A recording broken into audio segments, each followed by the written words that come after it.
Hello, friends, family, and keepers of the faith, to another one of my blogs. This one is episode 41, dated the 4th of December 2022.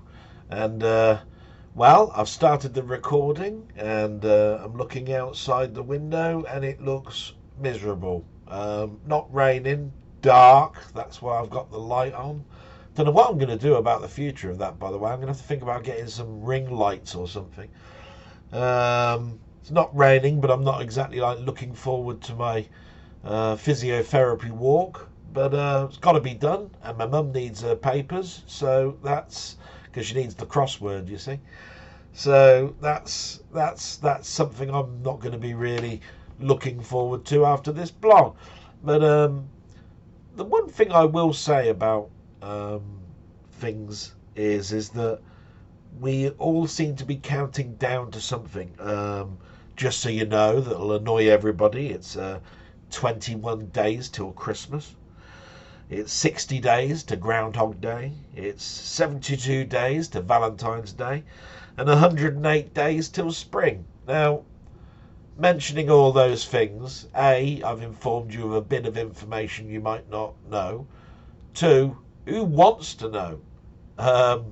All that does is make me feel miserable during the winter, because it means that 108 days before I start seeing the sun again when I wake up, and the sun when I'm driving home from work.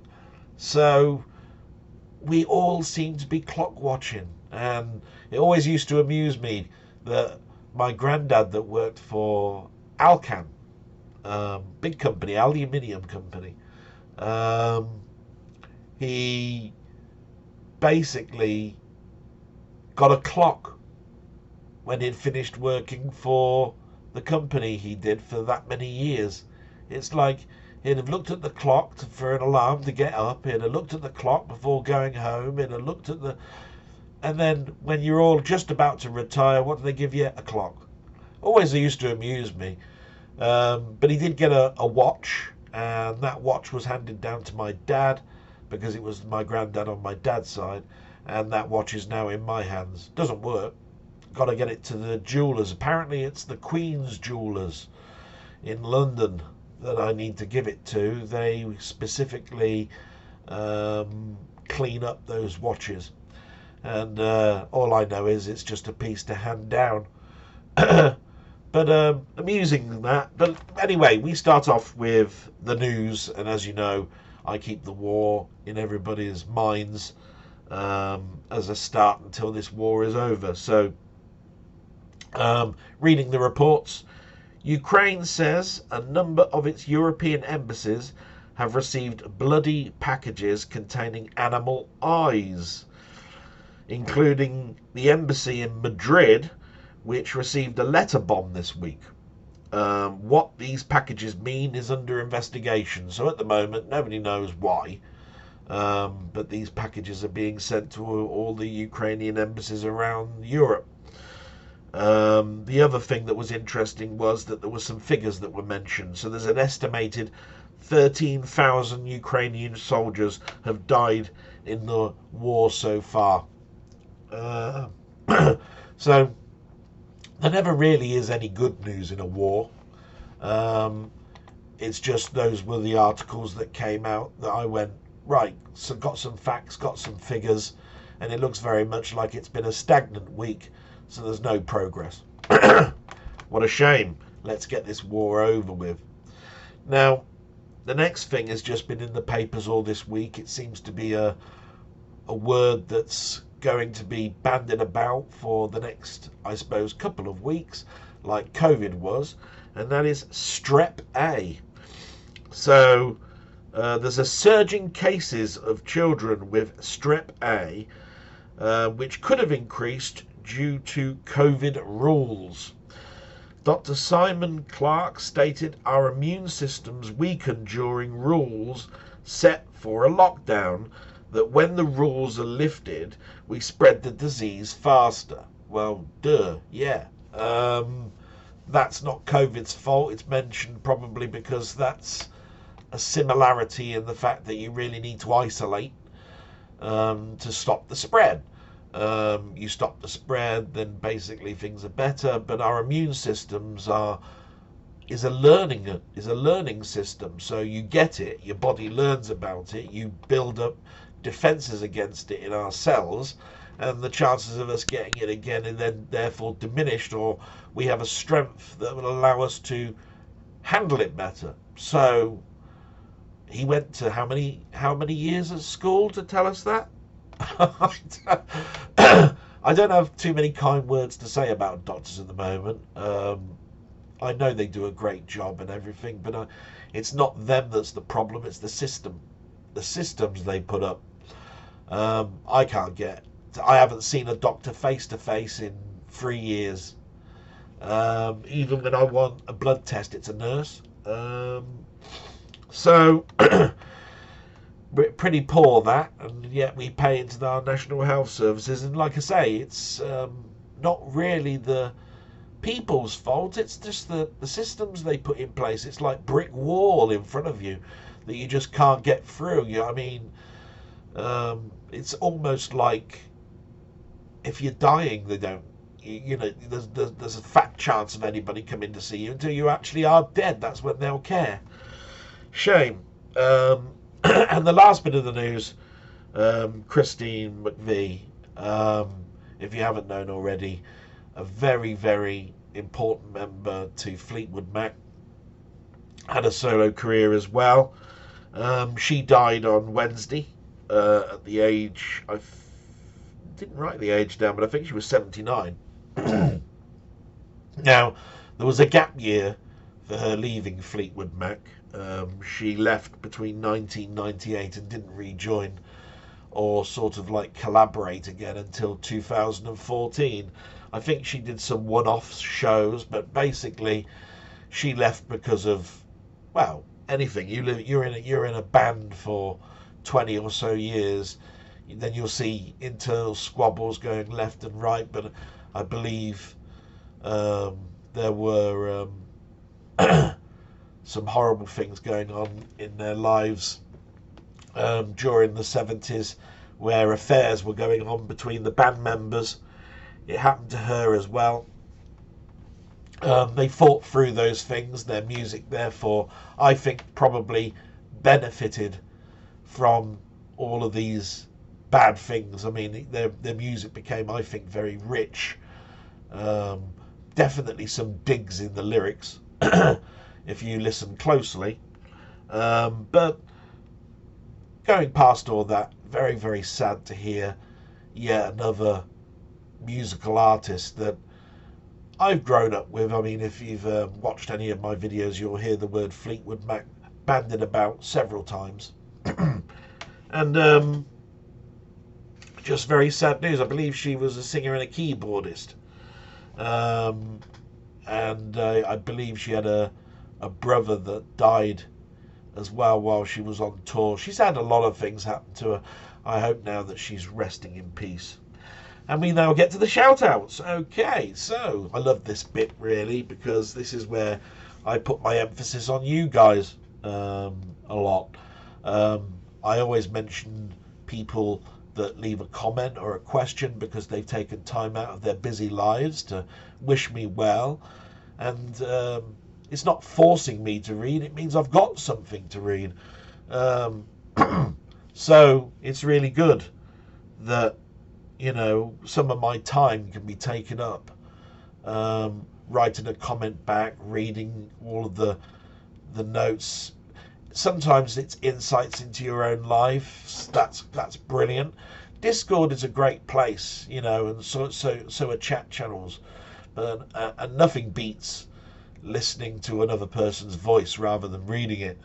But I know that when you're by yourself and in a sort of a self-contained bubble, you tend to not think about what's going on in the real world. Every minute I'm talking here now, another minute is going by all around the world. Someone's died, someone's born, someone's got run over, someone's won an award. And those things are happening every second. And I think of just myself, my self-contained bubble, which is sad. which is why sometimes I look forward to my walk, even though it's the same walk. I do silly things like I'll see a spot on the ground and I'll go, oh, next time I go for a walk, I'll see if that spot's still there. You must excuse me. But I do, yeah, silly things like that. So shout out. So we've got Colin Jones, Steve's Gaming, Wee Bob Art, Jambon, Martroid, Lord Evil, Rocket Bunny, Carl Todd, Denny, and Milthy Swinbuckle. And of course I did a live stream, and a couple of people that turned up that made comments in there were Mark Whatever and LFC Gamer, and thanks to all of those and for joining that live stream. I had a great amount of fun demonstrating a few games, but I'll talk about that a little bit later on, because the most important thing is focusing on you, what you've commented to me, and some of those questions. So the first one I've got is from Denny. Denny's a great friend who's been watching now for a couple of months and always wishes me well and gives me his side of the perspective of my general chatter that you're listening to now, which is absolutely great. I even know what he's watching, and sometimes it matches what I'm watching, and he'll put an opinion about it, and I can then elaborate, you know. So he talked a little bit to me about his video of Dig Dug, thanked me for mentioning it, and how much he enjoyed watching my own video of Dig Dug. Well, that was some time back, that gaming history. But his question, so question for this week: what great game franchise or genre of games leave you cold or literally loathe? Now, when you think back as far as I do, that's quite a lot of games. Even, you know, when you group it up like he's asking, you know, to shoot 'em ups, platforms, all of that sort of stuff. And then there are those hybrids versions, like it's not just a shoot 'em up now, it's a run and gun and all of that sort of stuff. And I think loathing comes along later in life, because the more I go back into the past, the more I realise how fresh-faced I was, how little I knew. You know, how little I knew how much effort was put into making what I was playing, or how little I knew about how much code there was and how much little memory they had and all of that sort of stuff. So just a little bit like music, where there are certain things that I don't like.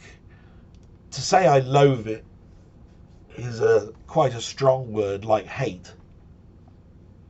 And what you have to understand is that if it's something that you don't like, then it's just not for you. But I grew to loathe a certain type of game that's not really a platform or anything. It's one of those ones where I don't want to name a series really, but you know, the easiest thing is it will invoke exactly what I'm talking about, and that's things like Dizzy games. There's nothing wrong with them. Fantastic games. I've had immense fun playing Dizzy games and games in that genre. But as I progressed, I began to dislike them. And I think it's the trappings of what they actually are and what they represent. So what is it about it? Well, I think my friend Martin said it best, because when he used to come round and I was playing one of these games, he said, "Oh, you're not playing that, are you?" He'd say, and I'd go, "Well, what do you mean by that? It's quite fun." And he said, "Oh, I can't stand these games." And then he'd do the killer line, the line that goes, "Yeah, you've just made me realise what a complete waste and utter time I'm doing it." He'd say, "I hate those games where you're a person or an elf or mythical creature that has to go to the house to pick up the pound coin, to take the pound coin to the shop, to speak to the shopkeeper that tells you of a musical note that you need to play in front of the Ungo Bungo tree, which will open a door to the witch who will give you the snake eye that you must need then take to the mystical pond where the eye will shine its light at the water and spread the water wide so that you can see another door that takes you to the mythical. It goes on and on and on. And you're going, yeah, you're quite right. And if I think about it more, it's going to be some sideways looking view where I'm going to be jumping from platform to platform or avoid being hit by something that's bouncing around the screen and you've got next to no room to actually maneuver, and the puzzles are going to be so difficult you won't understand it. I mean, this thing will give you an eye, you know, and you'll go, where am I supposed to take the eye? And you've got no, literally hardly any clues to work it out. And some of them, and they've been written and documented, had no clue. Didn't they just give you the item and you're supposed to figure it out? I'm not saying that's the same for the Dizzy games. I'm sure there was a clue and you could work it out, and it was quite an eye-opener when you finished the game and you went, oh, it wasn't too difficult when you think about it in a certain way. But I'm thinking to myself, no. I'd rather have a ship that's got to get to the end and blow up every alien than I would going through all that nonsense. From just for me is what I'm saying there. You have to excuse me because I've just gone and bashed my notes to one side. So I hope that's answered your question, Denny, because I try not to loathe anything, but I do have to say I avoid Robin of the Sherwood and all of those sort of things if I can. There's got to be something special in it, you know, like it will be a particular type of graphic art in it or sound in it, or a puzzle that is more linear that I could work out, and so could a 6-year-old girl or boy could do it, you know, for me to get into it, because I know I'm going to come across a brick wall that I just can't be asked looking up anymore to find out what it is that I'm missing. Oh, and then find out probably that you've got to go all the way back to the start to get it. No, it's giving me a headache thinking about it. Then I've got Carl Todd, and he's been watching, but he's been away for a while. He's had life things happen, and he's asked a couple of things. They're all mixed in with the narrative, I'm afraid. So he says, thinking of comics, can you think of any particular issue that you bought that was solely based on the cover art? This is something that you would not have normally have bought. So no Spider-Man for you. I remember buying Avengers 177. Those Who Lay Dying was the story. The story based on the cover that showed various Avengers dying, with Donald Blake hitting the chest of Hawkeye to try to resurrect him. I don't buy many American comics because he was a big 2000 AD fan. What you're talking about now is something that I dislike in the comic industry, and that is what they call the variant cover. Now, I do fall into those trappings because I'm a collector. If you're a collector, then you tend to find that you'll be buying the same issue over and over again because you can't miss one particular thing. But as I've mentioned before with variant covers, the poor person who's trying to sell it to you has what they call an incentive to buy more of that issue that week and flog that comic to death, because there is what they call a variant issue. In other words, he has to buy, or she has to buy, 100 of that issue to get the one variant issue, and then he has to do the maths to work out how many, you know, what that 100 issues has cost him, and to work out what he needs to sell that one issue for to his customers. So you can imagine if there's 1 in 100, 1 in 25, 1 in 10, 1 in a million, these issues go for astronomical money. But think about it for a moment. It's just the cover. The inside is exactly the same as the one that you could have bought for £1. Right? So, from that point of view, the collector is the one who's being stung. Let alone the poor person who's trying to sell it, because what they've done now, and they've done for quite a few years, is there are no returning back what you didn't sell. So whatever you're left with, you then have to put into your back issue bays and hope that somebody is going to come in and want 20 copies of this one issue, because it's taken up all of your bays and you can't fill up any more back issue boxes. So yes, that's a rant over with. But have I bought them? Yes, no end of them.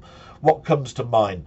Well, generally it's usually the look of something, isn't it? You know, it's a very visual medium, comics. But for me, it's an artist. So if I hear that, say, John Romita Jr. or John Romita Sr. has drawn a one-off cover for, I don't know, Ghost Rider Volume 3, number 6, I'll probably buy it, because it's my favourite artist. So I'd like to see what his take is over the artist that's doing all the artwork inside the comic. So yes, that goes on a lot for me, Carl. Hope that answers your question. He says, I'm originally from Manchester, and I know that you mentioned that you lived there for a while. Yes, 7 years.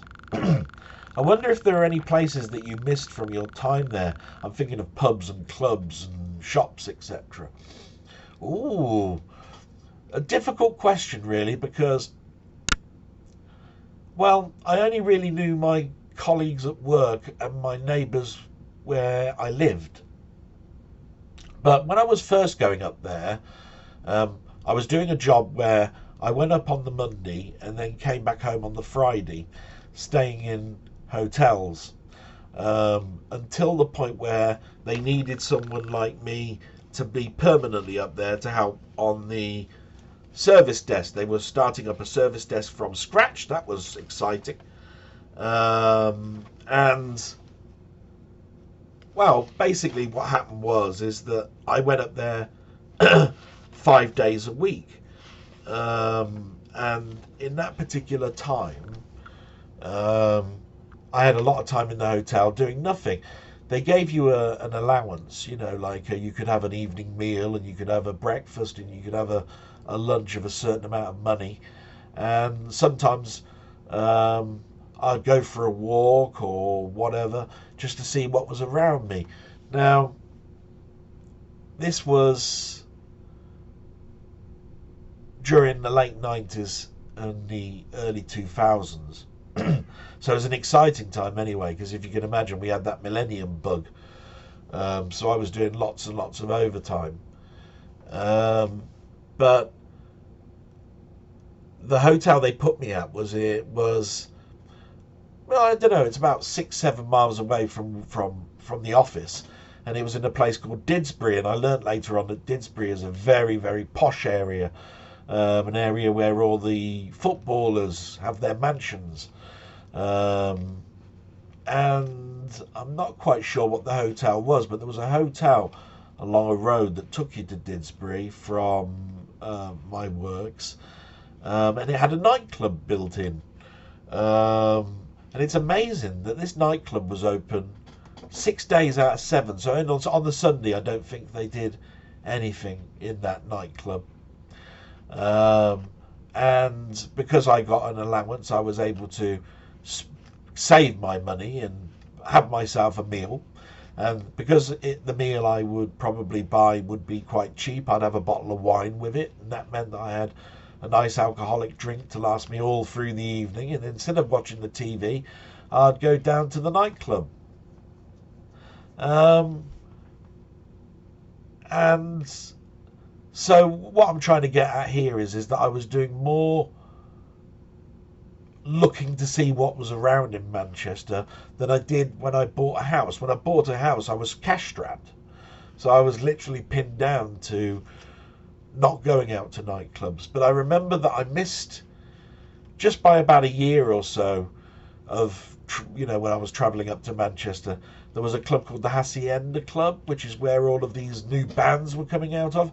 Apparently it was burnt down about a year or so before I was regularly going up to Manchester. And of course it was closed down lots of times because of drugs, drug related aspect of it. A bit like Club 54 in the States. Is it Club 54, Club 55? But you know what I mean. Lots and lots of stuff was going on. The police couldn't track down exactly what was going on. They were just in the news an awful lot. And of course, when I did move up there, then of course I ventured out a bit further. So I went to places like Stockport. I saw the construction and the opening of the big shopping centre that's up there. All sorts of things. But I went to a Manchester United game in the director's box. I went to places, Bolton and all sorts. It's difficult to remember back to all those places because they sort of merge into one. I'm not very good with the names. I can't remember them all. But I eventually lived in a house in a place called Northernmoor, which is off the bank, off of a district which is very nice. But of course Northernmoor is the outskirts, and so it's considered the rougher area, and that's why the house was so cheap. But yes, I remember going into town for the first time. Was it the Arnsdale Centre? Yeah, that was it. Trouble is, a lot of it was scaffolded up because, again, another year or so before that, there was a bombing. Was it the Marks and Spencer's bombing? So all the scaffolding was up. It wasn't the prettiest city, and I think it's because it's almost like it had been in the wars before I'd travelled up there, and I think that's why they tried to get so much government money to build itself back up. But there were some lovely countryside areas when you were travelling along the M60 and the M56 to get to all these districts that showed these lovely bridges that the trains would go over. You have to excuse me. Very dry today. And it was almost like if you just took a photograph of that bridge, you wouldn't believe that you were in a city. I learnt an awful lot. There's a lot of... It was not like shanty towns. It was just lots and lots of terraced houses. It looked like Coronation Street. It really did. They weren't cobbled. It was just that you could just imagine those old photographs that you had in the war where there's an old cleaning woman that's cleaning the front step, with a scrubbing brush, and all of the kids have got their clothes all torn and are playing around with a stick and a wheel and all of that sort of stuff. If you look down that street, it would look just like that. And then if you just walked past the edge of the house and you looked down the next street, it looked identical to that one. There was no green area. It was very derelict looking. But at the end of the day, it had its beauty. It was very functional, and the people, most of the people that I spoke to were great. It's just some of the people and some of the areas that I lived in and visited and all of that, they were cash strapped, and so they did everything that they could to keep their families fed. So scams, I fell trapped of several scams. You know what I mean? Especially if they knew that you weren't visited by several people. They'd send people around to try and sit in with you and sell you something, and while you'd left the room, they'd try and nick stuff off your shelves. That's the sort of thing that went on, and it's just a shame, really, that that sort of thing was going on. But I have some lovely memories. Most of my memories, though, for Manchester is of being cash strapped and loneliness, really. And the last question, you mentioned going to film conventions, festivals. Are there any specific events that you enjoyed? I loved going to the Black Sunday Festival in the 1990s that was held at Ashton-under-Lyne, where he'd watch films. Yes, I've mentioned them before. There was several horror fests, I think they were called, where I was going, and they were mostly in Birmingham, and they were 48 and 72-hour film festivals where they showed one film over and over.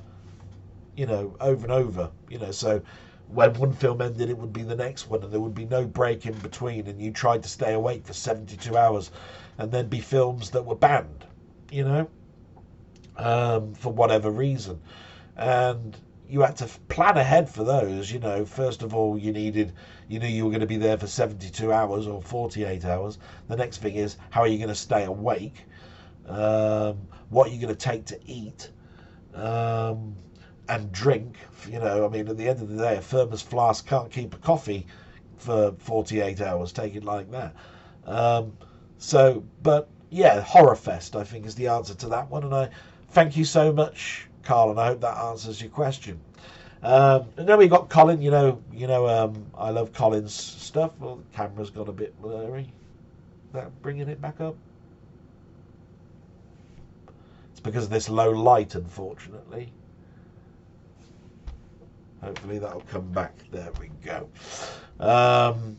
We love Colin. He does everything in bullet points. He's been very busy. He's back at work. His occupation keeps him very busy, and keeping us on track, because he's part of the train network. A driver on the trains. So it's very nice that he managed to find some time to write a comment for me. So he said, for the question for this particular blog, are you in fear, in favour, or ambivalent? I can't even pronounce it. Ambivalent about a cashless society. Sorry, destroyed that word. About a cashless society. Personally, I think the posts I see warning of this are purely fear-mongering, and cash will never not be a thing. I actually like the choice and rarely use cash these days. It's a good, interesting question, and one that I had a really big opinion of during the times that I was hearing it, which is during COVID, because everybody was buying something with their credit card and having it delivered because they weren't going shopping anymore, and our high streets are dying. I've got several caveats about it all. I think mostly about my mother when we're talking about this, and young children. And they're sort of intertwined slightly. I remember going to primary school and them showing us a till, and it had all of the denominations, including the halfpence piece, the 1 pence piece, the 2, the 5, the 10, and we played shops so that we could start learning our maths. I don't know what it's like now at primary school, whether they do that now with a credit card or not. I'm in agreement that kids will still learn the decimalisation system, how many pennies make up a pound. But the more we move forward, the worse it is for the people that are now going to sadly leave us in the next 10 to 20 years, like my mother. Take it like this. She wanted me to buy her something, okay? And she gives me the cash to get it, right? So I still need the cash. I buy it with my card and I put that cash back into the bank. If we were doing a monthly shop, where I've already given her my money for the month, for the rent and everything for this house, she will not give me her card. She says, no, I only use that card when I know what I'm buying. I'm too scared to use the card for something to buy shopping with. Can you buy it for me? So I then have to buy it and she gives me the cash back. So cash to her is something that's very dear to her, something that she uses daily. She never uses her card. She doesn't like cash point machines.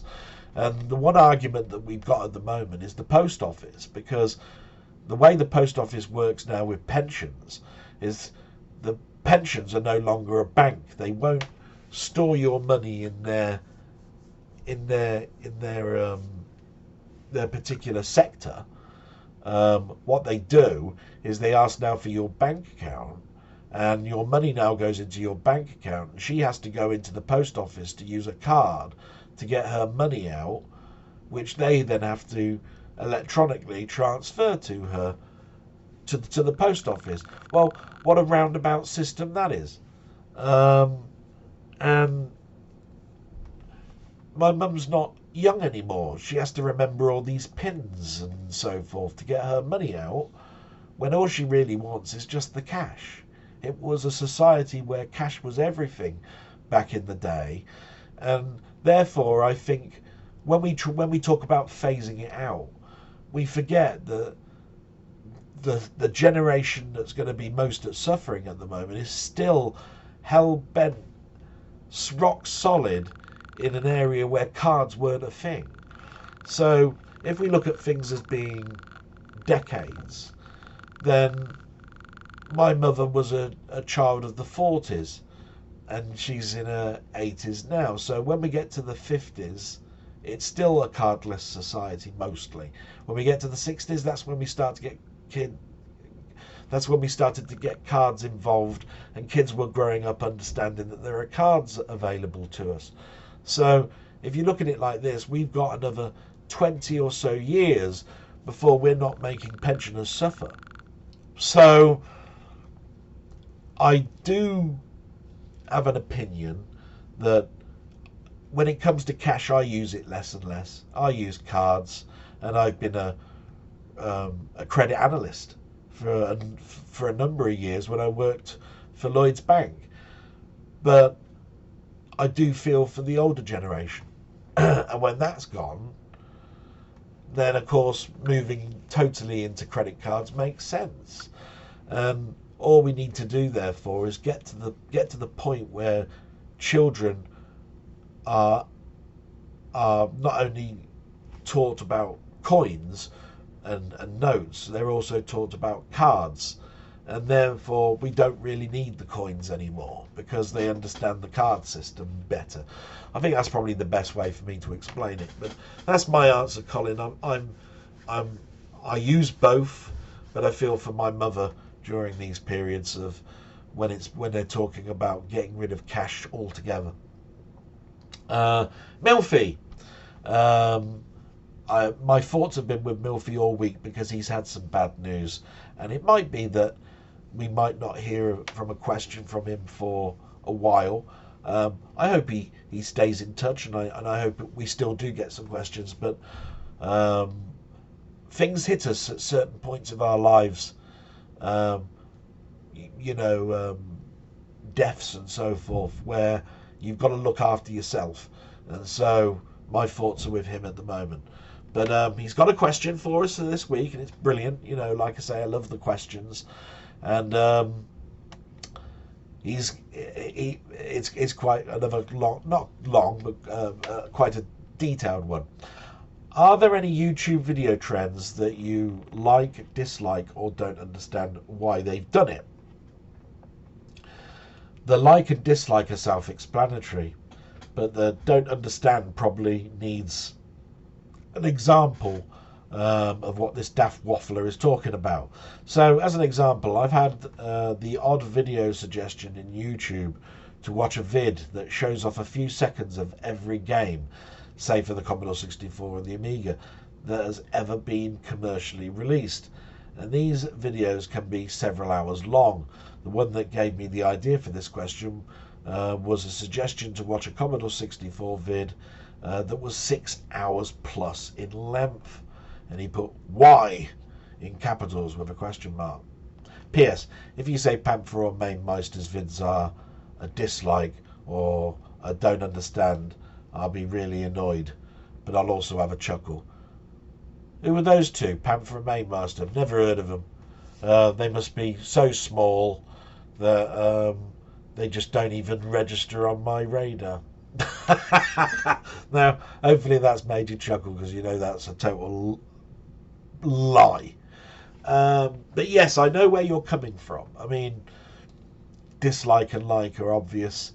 You know, there are certain videos that I like, ones that give me a bit of information are brilliant. Ones I dislike will be things that I just don't have any interest in.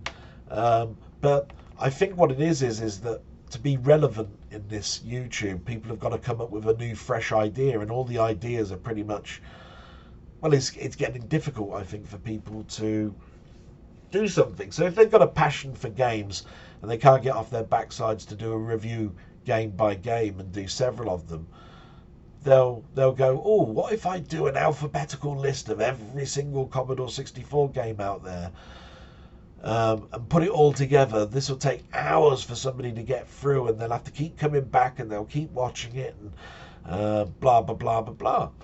And no, sorry, but I'm not going to sit through 6 hours or something. And they might have had the best intentions, which is, you won't need to go to any other video because I've shown you every game. But then somebody will come up and say, but you didn't do the typing ones, did you? And it makes them, therefore, irrelevant.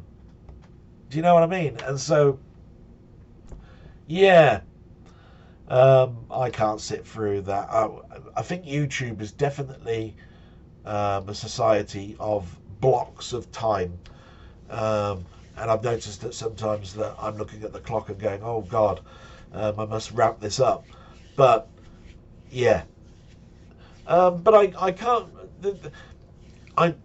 I know what I like, so I don't go searching for things too much, you know, that are beyond the scope of what I'm actually looking for. I do use YouTube as a sort of a tool, and I do use it like a television set, where I'm not looking at a time spell where it says at 7 o'clock it's Hudson and Rex, and at 8 o'clock it's Heartbeat and all of that sort of stuff.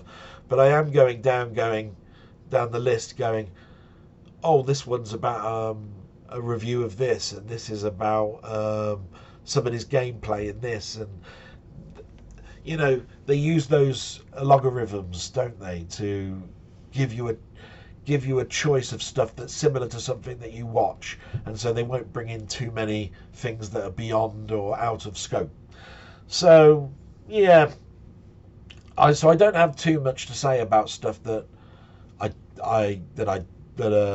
why the hell are they doing this type of thing. But I know there are tons of them out there, and I hope that's answered that. I keep knocking all my pages over. I do apologise for that. It's a stupid foldery thing that I've got here because I ran out of writing paper, so do apologise for that. Okay, so then we move on to Rocket Bunny. He thanked me for answering all the questions. So he's got a couple more. By the way, he said he was dead jealous about the Elton John comment that I made last week. Now, I'm just going to explain that to you.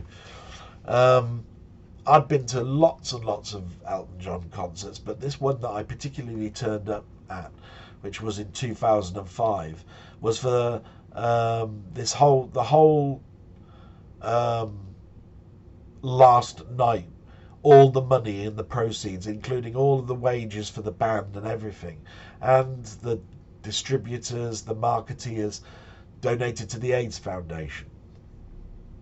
And everybody was given a ticket, a raffle ticket, and you had to sit in the seat that was denoted to that number, and you had to pay an extra £5 for it. So I paid my extra £5, sat down, and during the mid break of it, they read out the number, and that number gave you the ability to meet Elton John just backstage at the end of the concert. And I just happened to be that person. And the one thing that I was great delight with, but then the second thing that comes to your mind is, how the hell am I going to get home? Because I'm now going to be spending time at the end where everybody's all trying to rush to get out the stadium at Vicarage Road. This was, I'd be going in the opposite direction to go backstage. And it was me that brought up the question about piano, because I said, oh, I used to try to learn to play the piano and you're an inspiration. And he was very interested in that. And then he basically said, have you tried to play any of mine? I'm sure you must have tried. And I've gone, yes. And he goes, and then he reminded me that, you know, that he played by ear, that he was told to sit down at the piano by his granny and his mother, and then he started to play clubs, and that's what gave him his outward personality a little bit, where if you're stuck in the corner with a piano, everybody else is talking and singing, you're in the background. So it made him even more conscious that nobody knew that he was even there. So that was interesting. I learned an awful lot. So anyway, we're moving away from the questions. Listening to your videos for a while now, you seem to have had computers most of your life. What is the most transformative step change between systems that you've ever seen? How would you describe the impact of the change and the feelings you felt when you thought, this is it, this is going to change everything? And he says for him, it was seeing the PlayStation 1 with his housemate in the 90s, where it was the first time he thought that the arcade was coming home. Yes, that was a mark for me as well. I bought a PS1 and I remember playing Wipeout for the first time after switching it on, because that was the launch title that I bought with mine. But I think, just like the arcades, where if you think about the arcades from driving games, say, there are the driving games before Outrun and there are the driving games after Outrun, and so forth and so forth. There are big steps in my life. So I went from going on a Commodore PET or an Apple IIe at school, had a ZX1881, which was a membrane keyboard. Then I got a Commodore VIC-20, and that gave me a Travelator keyboard and had colour. And then I went to a 64, and that had fantastic sound, a great keyboard, and a number of new things for me to think about, like sprites and scrolling and so forth and so forth. So I think the big steps for me would be going from 8-bit to 16-bit. I was so scared of breaking my Amiga for the first year, daredn't open it up. But there were times when I needed to. But as soon as I was over taking the case off and fiddling about and understanding more about what I was looking at, the less I found difficulty doing that with PCs. So the next step after Amiga was not consoles, which you'd think it would be, because that's generally the evolution step next up, because I'd seen consoles all my life from Pong. So, you know, obviously there were bits that made me go, oh, CD, say, you know, and DVD. But the next step would be the PC, because I first of all, I bought one that was ready-made, and I bought it from, was it Watford Electronics? Yeah, Watford Electronics. But then I bumped into an old school friend who was then working for an office where he was building all their PCs for the office. And he said, oh, I could upgrade that for you, and I can get you the chips from work and so forth. So I suddenly went from an SX25 to a DX50. And all he said was, you just need to take the board out and the chip. That memory, that'll fit, the hard drive, that'll fit, the case, that'll fit in there. Don't worry about any of that. And then as soon as I got that, it'd go, oh, they're bringing out Pentiums next month. Do you want one? And it would be, we'd go round and round. It was almost like every 4 or 5 months, I was taking the cover off of this machine and upgrading it, to the point where I chucked the Watford Electronics computer away and built one from scratch. And that was a real eye-opener, because then I had to factor in what power I needed, what size of case I wanted. So I think, beyond what you've said, mine come in the steps like you have, but those eye-opening steps, like this is it, were the jumps from 8-bit to 16-bit, and then going from 16-bit to building your own PC for the first time, and going, this is now my time. Because with those leaps comes more complexity in the software I was buying. Like I suddenly started doing things like ray tracing and animation and genlock and video editing using the Amiga, which is why I always couldn't understand why I wasn't really understanding how Premiere worked when I did a lot of stuff with genlock. But I was using video recorders. Got to understand, I was editing the old-fashioned way, not this digital way. So, and of course, they've used terminology now that's now evolved into a totally different language. So I hope that's answered that. Number 2, in all your years playing games, do you have a favourite genre of game? Any types of games you find yourself drawn to over the years? Give examples of games you've enjoyed. I think I've done that all through my blogs, Rocket. I've said that for a biggest amount of time during my years in Manchester, where I didn't have an awful lot of money, I'd buy games that took longer to play or complete, and those tended to be the real-time strategy games or the role-playing games. So I was drawn towards those, but then still keeping a foot or a toe in the water of the past, I'd play cheap little shoot-em-ups. That's where PopCap gaming probably came in, where I was playing things like, Zuma and that, because I could just simply play Minesweep or whatever it was, doing little things when I was waiting for something to happen on the screen because I was in a chat room or something, or whatever. And then there was the downtime where I'd go, right, I'm hell bent now to destroying the universe in, I don't know, Starquake or whatever. I can't think of the titles these days. But yeah, I played Command and Conquer and all of those games, Supreme Commander. So yeah, I hope that answers that question. He said for him it's always been drawn to role-playing games. Yeah, and I've mentioned Guild Wars and that in the past, but I gave out some of my big boxes. If you want to go back, Rocket, I showed some of the things like Nox and Myst and some of those role-playing games from that. I was a big Ultima fan, back in the day. So yeah, brilliant. So then we come to Jambon. Thank you, by the way, Rocket, for that. That's absolutely brilliant, and it was great to hear your insights. Random question for the week from Jambon. Were you ever into point-and-click adventure games? If so, what were your favourites, and what's the last one you played? Thanks again, and take care, mate. Yeah, he thanked me, by the way, for a game that I played in my stream, which I'll talk about a little bit later on, because I'll mention Jambon probably a lot then. But he's asked about point-and-click adventures, which I later found out was called the Scum Engine. And they were back in the early days. What were they? Maniac Mansion?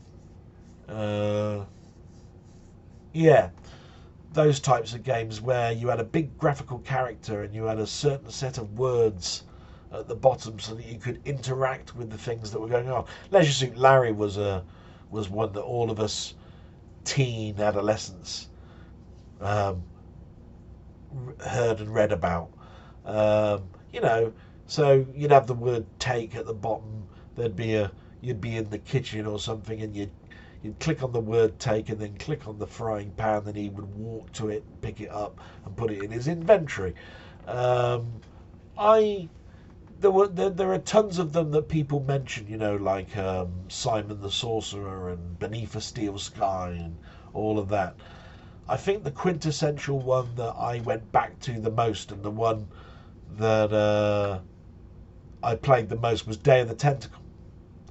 And I think it was because it started to become looking very cartoony. And there were these aliens that looked like, little tentacles. And it had, you could buy 2 versions of it, one on CD with all the speech and CD music, and one that came on floppy, which used MIDI music or Sound Blaster music. And I did the best of both worlds by buying the CD version, not listening to the CD music so much, but upgrading my sound card to a Sound Blaster AWE64, say, which had what they call font memory for you to put different sampled instruments in, and then listen to the music with proper piano and all that sort of stuff. So I think Sierra Online were big, probably one of the biggest of these, of that type of genre, and I had immense pleasure with Day of the Tentacle, but I didn't last long in them. I didn't play them for very long, and my passion for role playing and real-time strategy games took me away from an adventure where it was started to become similar to those games I mentioned earlier, where you take the coin to the witch in the tree and all that sort of stuff. So no, I didn't play them for too much, but I will have, and always will have, fond memories of Day of the Tentacle. I can see the purple tentacle now, talking about him getting bigger and bigger. This makes me feel good. I'm going to get bigger and bigger. You know, all these different things. It was quite good. Anyway, Steve. We come to Steve. Good old Steve. We always salute Steve in the same way. Steve. I hope you got your false teeth ordered now. All of that sort of stuff. So he's come up with a couple of questions. His channel's doing really well, by the way. Didn't see any specials for his subs, bastard. Anyway, number one, if you could pick any job in the world to do, what would you pick? What would make you the happiest? Well, isn't that what we've always wanted, is to be happy in our work? And I can turn around and say there have been moments where I felt very, very happy. And computers was something I always wanted to get into, and it was the thing that I worked the hardest to get to. But if I was to go back and choose a different one, I don't think I would. But the one that I had the most passion for growing up was to do with films. And I think I said before in another blog, my passion, therefore, was being an editor, not a director, not a cinematographer, not the composer that does the music, not the acting director, not the talent scout. It was the editor, because I'd be working so closely with the director at the end of the movie that I'd see all the feet of film that have ever been made in this for the film that we were putting together. That I'd see every shot, every angle. I'd know what is going on the floor, the bits that have been taken out. I'd see the full thing, because I spent years and years and years of my life buying special editions where they added seconds. This bit is what made it banned, and we've put it back in, and all of that sort of stuff. So yeah, an editor. I'd love to be a film editor. Still would love to be a film editor. I find it thoroughly fascinating. All of this talent has put together the final product that's in my hands, and I've got the power to put it into put it into its final vision state. Yeah, that's great. 2, most people seem to be glued to their smartphones these days. Are you the same? Do you look at yours every few seconds? Can you take it or leave it? Or did you prefer it when they didn't exist, as they seem to control people's lives these days? Yeah, I'm in several minds about it. There was a time where I always wanted a mobile phone, and when I got one, it was like, wow, brilliant. And then they added things to it, cameras, all sorts of stuff. It then became your Walkman. Instead of having a Walkman, had MP3 players built into it. Instead of taking a camera, you could now just take a quick picture. You then turn into a video camera. Now you could do movies in it. And then, of course, the dreaded social media came around. And it's turned now into a device now that people don't have it as the emergency thing that my generation bought one for, instead of trying to look for a phone box, I've now got one in my pocket. And I can call the emergency services as if anything bad was happening, into being nosy into people's lives. The thing I hate the most is mothers that are looking at their phones while they're walking their baby across zebra crossings. It's just that I fear for their safety. And then I hear that people that make these apps give you the ability for you to read something that's on social media, and the top half of the screen showing you turns the camera on so you can see your feet while you're walking along the ground so that you don't bump into anybody. Uh, uh, that annoys me, because you should be reading that when you're stationary.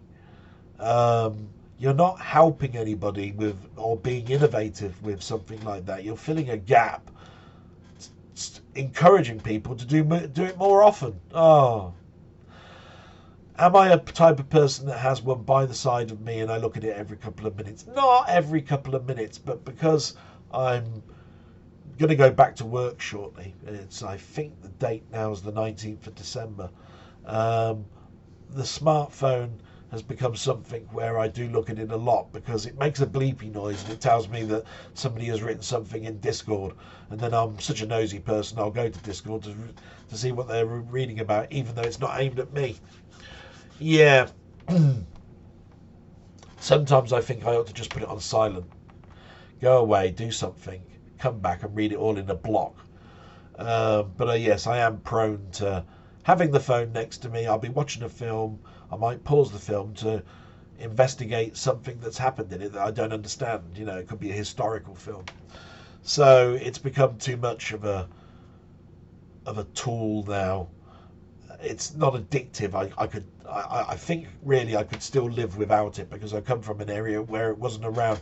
I think the hardest is those people that have grown up with the smartphone around, that are now approaching their teens or in their teens, and they've never known anything other than phones in their lives. Yeah, bad that.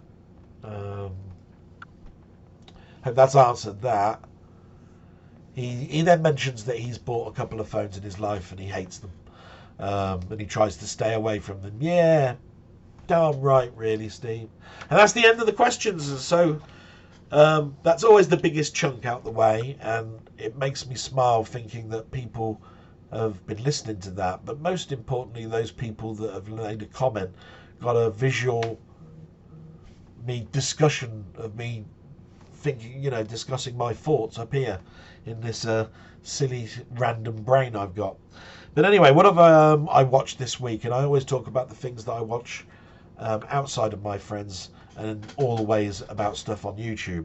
So there's no difference this week. It's this week in retro recipes and tech moan. So this week in retro was episode 101, if you've been counting that last week was 100. They talked a little bit about collecting, which I found interesting, and then about the new game that's just come out, Eye of the Beholder, which was an interesting discussion on it. But I still don't think they went into too much depth in regards to what a mammoth effort it was to turn something that really would have been seen on the 16-bit systems and the PCs of the time to work on a Commodore 64, and the enhancements that they'd put into it. My advice is, if you've got a Commodore 64, get that game. I'm sure there's going to be lots of reviews out there. I'm pretty sure there's probably loads on YouTube right now saying, this is new this week, we're going to play it together. And those will be really interesting videos. But the best way really is download it and try and play it yourself. Absolutely fantastic. Then we get to retro recipes, which really was there because it appeared late yesterday and I was putting my blog notes together, and I didn't have too much to say what I'd watched this week. And it was really, to be quite honest, it was the birthday of the wife, Periphractic her name is, I think, and so it was mostly an unboxing video with jokes thrown in. So it was entertaining, it was fun, but to be quite honest, if you were to ask me what was in last week's, I'd have gone, can't remember. It's one of those types of episodes. And then Tech Moan. Tech Moan was interesting because just like anything, he does new with old. And he put in the dilemma, if you can't buy a Walkman anymore, could you make one? And he came up with a company called Retroway, I think they were called. Anyway, he said the biggest problem you've got now with making a portable cassette player is the mechanisms are so large. They won't make those slim mechanisms we used to have in our Sony Walkmans. So you're stuck in the trappings of how big that mechanism is. And he bought one from eBay, and he was explaining just how backwards we've come compared to the Walkmans that we were buying in the 90s. So there was background hiss, there was cutting out of Bluetooth, the buttons seemed like they were going to break at any moment. They didn't even have a mechanism where if you pressed forward on the tape and it got to the end of the tape, then it would auto-stop. Auto-stop only worked if you pressed play. That's the backwards we've gone with tape mechanisms. That, you know, where you can do a self-assembly. I'm not quite sure if that's the same with, or even if they make Walkmans tape mechanisms anymore. I don't think they do. So, yeah, it's a shame. It's a medium that, just like the Polaroid camera, we're not going to see anymore. This is a shame because I bought quite a few Walkmans in my life. But I must admit myself, I moved on to CD Walkmans and all sorts of stuff and MP3 players. I caused the death knell like anybody else did. So that's what I watched on YouTube, not a great amount. And then there's all my friends' stuff, and I watched all their stuff. So LFC, he did his own blog. He did a blog that contained things like what his pet peeves were. And of course he did a little tribute to the passing of Christine McAfee from Fleetwood Mac, which I did as well at the beginning here. Interesting. I like it when people have got pet peeves. I think the liberating thing for me doing my blog has always been that I can rant or I can vent. And I can think of you guys being not the camera, but just being the face, the other side of my monitor. And I'm turning around and saying, "Ah, bastard!" You know what I mean? And I'm venting. And then I go away feeling like I've got closure to it because I've worked it out in my system. So definitely watch LFC's blog. Steve's Gaming, he's done a few games. He did River Raid yesterday. That was interesting. He sometimes chooses games that I have a very big sentimental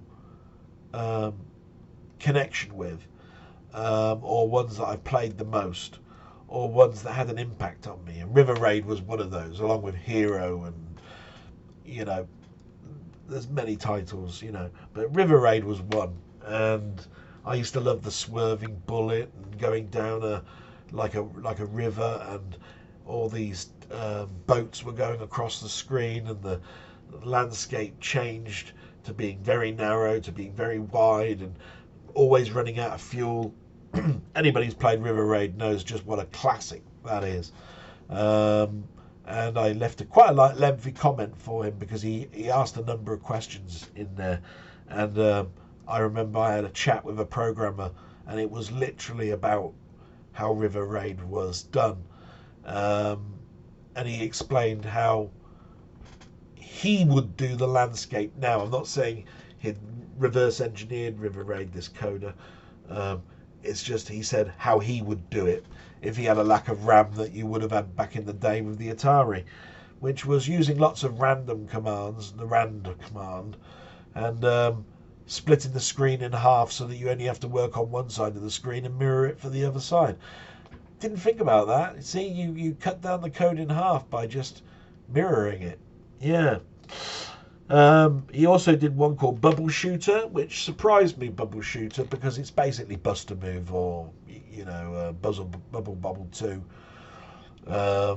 And they even nicked the tune. And I'm just going, how the hell did they get away with that? But it was an interesting game. They did quite a good version. I still think the homebrew version of Bust a Move for the Commodore 64 was better because of the colour scheme they used on the balls. Instead of filling them up in a singular colour and making them look flat, They used stripling on along the edges of the balls themselves to denote the colour. So I had some interesting things about that. And then he did a BBC game called Jack and the Beanstalk, which was just funny because he just couldn't work it out and he was dying a lot. I like seeing Steve die. Steve just crap at games. No, he's not. Actually, he's pretty darn nifty. But I mentioned last week, I do love the games where I'm saying, no, you nonce, go left. Do you not see that on the left? What are you doing? No, I'm like that. Rabbit, we get to Rabbit, because I always look out for a Rabbit video, and he did his OB Windows take, where he's got a character which is not Obi-Wan from Star Wars, it's Obi Windows. And he dresses up like him, and he was explaining, somebody had written in and said, why is it that my homepage keeps changing? That's what this one was about. And very interesting, very fun to watch. I do like those because they are informative. I might have thrown in a couple more to your mentoring OB Windows. My God, what about the fact that you could set your browser to get rid of all settings and cookies when you close the window down? You would then lose it then, not just through an update. Does that make me bigger and using the Force more than OB Windows? Maybe. I might do a Yoda just to infuriate Rabbit, because nobody's bigger than Yoda. Well, other than people that are taller than about 2'4". And then of course Robert did his 8-bit stuff.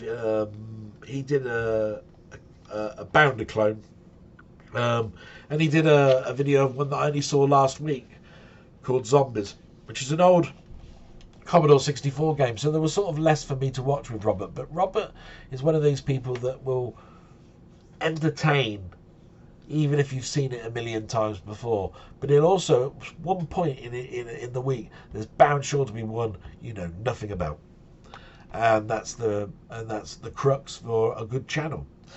So then, what have I watched on TV this week? Okay, so I've had a problem with my eyesight again this week, so I do apologise, but I do find it very, very difficult to watch TV and play games because my eyesight is just being affected at the moment with my blood pressure being as high as it is. But I watched Guardians of the Galaxy Holiday Special on Disney Plus. I thought it was going to be as bad as that Star Wars special, the infamous Star Wars special, Christmas special, that came out in the late 70s, early 80s. But actually, it was very fun. That's the best word to use about it. There was a story in it, you followed it, and it entertained. And for the audience it was aimed at, because it's on the Disney Plus channel and it's Marvel and so forth, I think it worked well. Then I read about this earlier in the week and forgot about it, and turned on Disney Plus literally about Thursday, Friday time, and Willow, the film Willow, has been made into a TV series, and Warwick Davis is in it, and it's set several years on. Now, Willow doesn't get mentioned much at all, and when it does, it's not really in a good light. So it was brilliant to see a TV series made out of it, and I really found that not bad at all. Only 2 episodes so far, quite early days, but it fills that itch now that Lord of the Rings is finished, and so has House of the Dragon. So I've got my sort of like fantasy thing back in place. That was what I saw on Disney Plus. Then I turned it over to Prime, and I don't know if you know of Alfred Molina. He's a very well-known British actor who was Dr. Octopus in the Spider-Man films. But he's in a new Prime suspense thriller thing called Three Pines. And I watched this. It was, I'm not quite sure, I think I watched a couple of episodes, about some murders in a forest. I suppose you could even say it's been done a million times before. But you know how it is where certain actors draw you in, and the story is changed just enough for you to pique your interest. I would definitely say it's a watcher. And then I turned on Netflix, because I haven't turned on Netflix in about 3 weeks. And I saw that there was a new TV series called Wednesday. And I thought, it's a weird name, Wednesday. And then it's not. It's Wednesday Addams from the Addams Family. And apparently, inspired by Tim Burton's vision of, the macabre, they've made Wednesday Addams into a TV series where she goes to an academy-type school where murders are going on. But it's in that same mood as what Tim Burton would do in, say, A Nightmare Before Christmas or Edward Scissorhands. It's a very looky type TV show. And definitely all of the episodes are there, and I got great enjoyment. And I haven't watched them all. I've watched 6 of the 8, and I've really enjoyed it. And the last thing we're going to talk about now, because that's everything that I've watched, is we'll talk about my topic. And it's inspired by what Mainmeister was saying. Now, and it comes a little bit from what you guys were talking about, which was Milfy was talking about YouTube, wasn't he? So Mainmeister said the one thing that he didn't like was these reactionary videos. And I'm a little bit like him, because the reactionary videos that I've seen, like the unboxing videos and all of the rest of the stuff, have always been about watching a TV program for the first time, a film for the first time. So I thought to myself, I keep avoiding these, but I'm looking at the numbers, and there's some that have 125,000 have watched this reactionary video for an episode of Doctor Who, say. And I'm going, what the hell? You could have spent that 25 minutes watching the damn episode yourself, and you probably got it. You must want to know there's a section in that episode that you want to see their face light up, or see them get shocked, or them deliberate at the end, right? So I decided I'm going to review this whole topic. And so I put in a search engine. I decided on the type of reactionary video that I wanted, and it was music. I chose music. And I chose it for a reason, because music excites and it invokes emotion. Watching a TV film or a program, well, I'd rather watch the program, to be quite honest, rather than do something like Gogglebox. But to know somebody's got their headset on and they're going to get to this bit where you know that there's going to be an instrument played, or a note hit so high the person is going to go, wow, how did that person sing that high? And then they'll critique it at the end. That's the genre that I'm going to review. So I put into a search engine, I only want to know about people that have done reactionary videos for over a year, must have been over a year, and covered at least 5 of the following genres, people or whatever in this music. So they must have done or listened to The Seekers, and in particular The Carnival Has Gone, or Georgie Girl. They must have done a reactionary to Joan Baez, which is Diamonds and Rust, which is a favourite tune of mine. They must have done an Elton John. They must have done a Meatloaf. They must have done a John Denver, particularly Annie's song that I'd been interested with that. Must have done a Metallica. Must have done an orchestra or instrumental piece. Must have done an Alan Parsons project. And they must have done a Winona Judd, in particular, What the World Needs Now. And I thought that covers country, instrumental, pop, heavy metal, folk, country and western, etc., etc. Now, if they haven't done at least 70% of those ones that I've mentioned there, and hopefully they'd have done the tracks, I'm not interested. And I came across one. And this was called Rob Squad Reactions. And spending a day doing this, I can see why people get addicted. Right? That's the one thing. But I learnt a lot about them. So these are 2 sort of like 20-somethings. They're a young family. Their roots in music go back to just listening to rap, or in the case of the mother, you know, the young lady, hers was listening to her mother's listening to tracks from the 80s when she was growing up in the noughties. But I've got a problem with this whole medium. I am supposed to believe through all of these videos that they do, and this guy does 3 a day for the last year and a half. You count that many tracks. Every single one of them is, I've never heard of this artist. Never heard of this artist. So he dings about, never heard of it.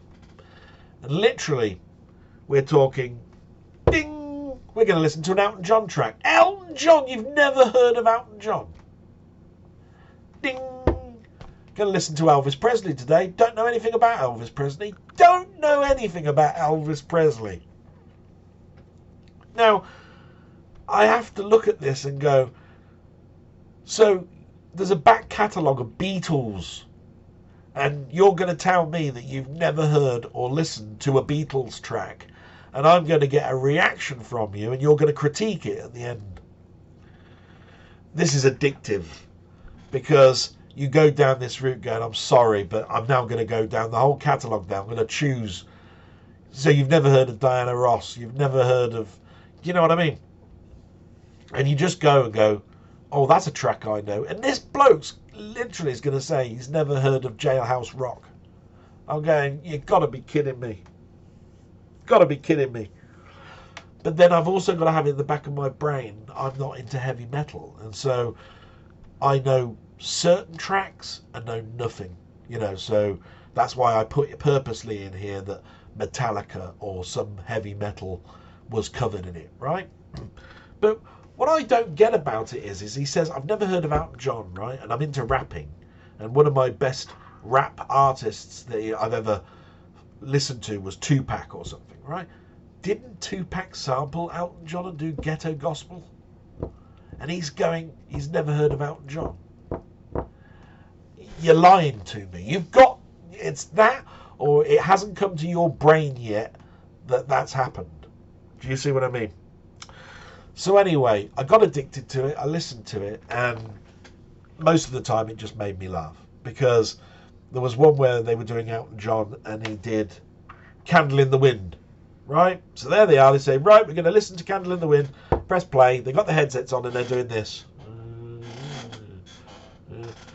They do the first verse. See, my camera keeps going out of whack a bit. Sorry about this. It's going really badly today. There we are. It's because of the low light, by the way. I'm going to have to work on that. So what was I saying? They're waving left and right. They pause it after the first verse, and the first thing they say is, oh, isn't that piano playing great? Isn't this music great? Of course, the lady then chimes in and says, yeah, and he must be talking about a girlfriend called Norma Jean, and that she probably lived her life by going from town to town or something. Oh my God. First of all, the jaw dropped by saying, you've never heard of Candle in the Wind, and yet the tune most played at Lady Diana's death and the tune that was heard around the world was Elton John's rewording of Candle in the Wind. Second thing is they don't know who Norma Jean is. And it didn't click onto them until they got to the second verse, and they went, oh, the girl's name was Marilyn. And Marilyn, wasn't she the film actress that died in this? Yes! That's what the whole tune's about. And you're just getting at the end and you're saying, you made me laugh with this one because it's fun. That's my rant out the way, really, with reactionary videos and a precautionary tale.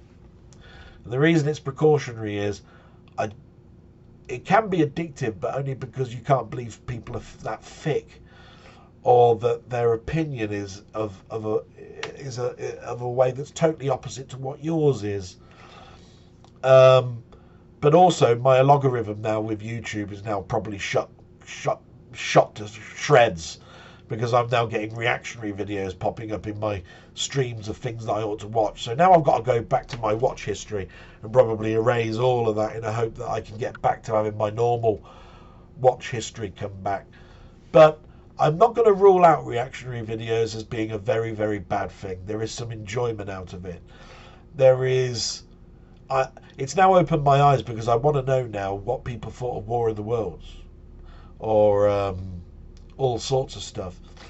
And it makes me think, well, I could get my watch level up from 100 people to thousands of people by just asking you guys to tell me about a tune that I should listen to, and me then waffle on for 5 minutes at the end with my headset on, and then tell you what I thought of it and make a complete arse of myself because I got the gist of it all totally wrong. And no, that's not a suggestion for next week. But I just wanted to say thank you so much for listening to this waffle like I always do. There's no questions or anything. I think I might do the questions again, but they weren't that popular. And to be quite honest, I like to please you guys. And if it's something that's not pleasing you guys, then of course it doesn't benefit what the whole point of this video is about, which is something I'm leaving behind for my family so that they see what I was like. And your comments do that more than me raising a question or fun at the end. But maybe I'll bring it back. But with all of that, I'm going to say goodbye and say thank you very much.